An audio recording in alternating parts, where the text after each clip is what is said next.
Hi everyone, my name is Sarah Beth, and unfortunately for me, I recently finished reading Absurdistan by Shteyngart.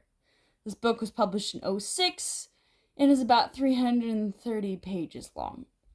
New York Times deemed it one of the best books of the year. Was 2006 just a really barren year for books? I did not enjoy this. And what hurts so much is the writing is not bad. The prose is enjoyable. It's a good amount of descriptive writing. It's very visceral. I love the extensive vernacular that Gary Shteyngart has, and I loved his other book Super Sad True Love Story.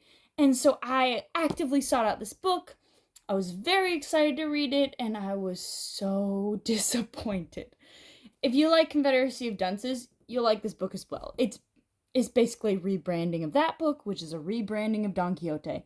Major twist is that our main character, Misha, is Russian, and he's got a lot of money. But it's pretty much the same thing.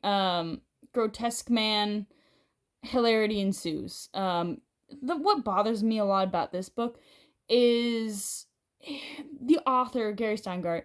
And it's funny because in Super Sad True Love Story, his characters are extremely genuine and they're real and understand their plights, and they're not just like stereotypical people that you normally read in novels. There's a lot of depth to them.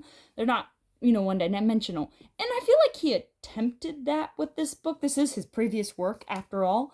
But yeah, you never really know Misha, who is our main character. You don't understand him at all. Is he smart?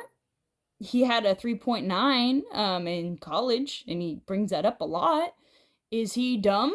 He makes a lot of dumb decisions. Is he naive? He lets people use him, but then again, he also kind of uses other people and gets really shady about things. So it's like, if you cannot know who your main protagonist is, it doesn't feel cohesive, and you're with this guy the whole entire novel. Like, this is his point of view.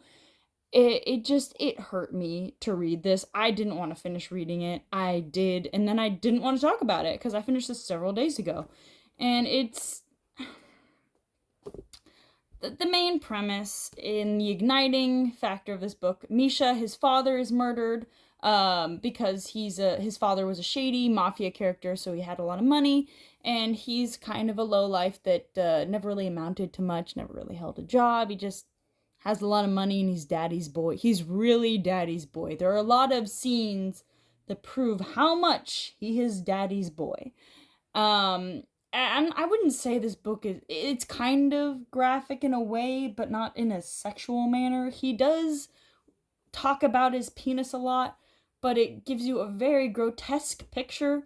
He also talks a lot about this, blackish hump on the back of him that is painful and tells him when things are about to happen or go wrong, which okay, it was very much like Confederacy of Dunces in that sense, and also in the sense of the obsession with food, which I understand because he is painted as an overweight man, and he also has a huge obsession with women, so that is different from that book. But just the depictions of the food is really quite disgusting, which I can get behind if I just understood the character. I think that's the problem. I only really understood he was a puppy dog, always after women, and he was food obsessed. That was it. Those are the only things I understood about him.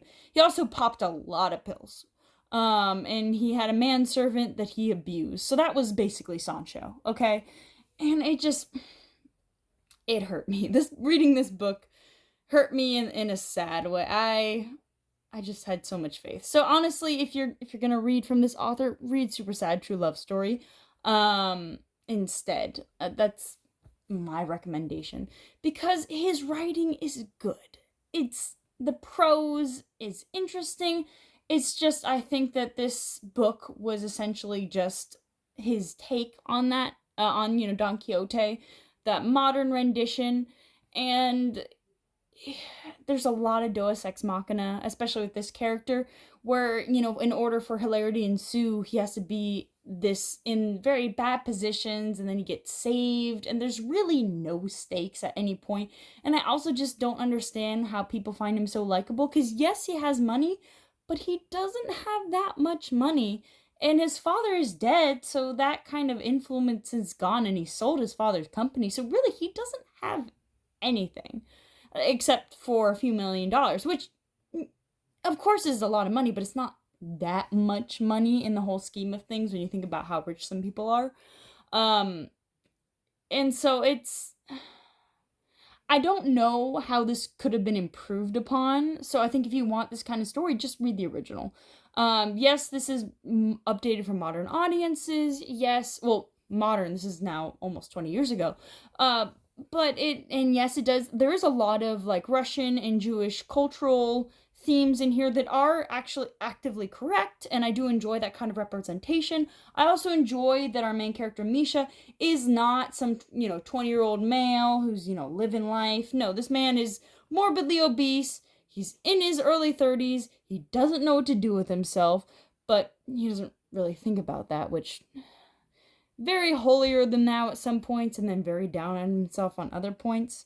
He also has terrible, terrible taste in women. They all use him, which makes sense considering, like I said before, he really doesn't have anything to offer, but other than some money. But at the same time, they still abandon him, and they still use him, and he tries to use them. It's very strange. I'm not gonna recommend this book. I can't. And yet, I'm going to recommend the author still. I'm still going to look for his works because, like I said, the writing's good. And so, yeah, read Super Sad True Love Story instead. Or Don Quixote if you have not read that yet. Have a good one.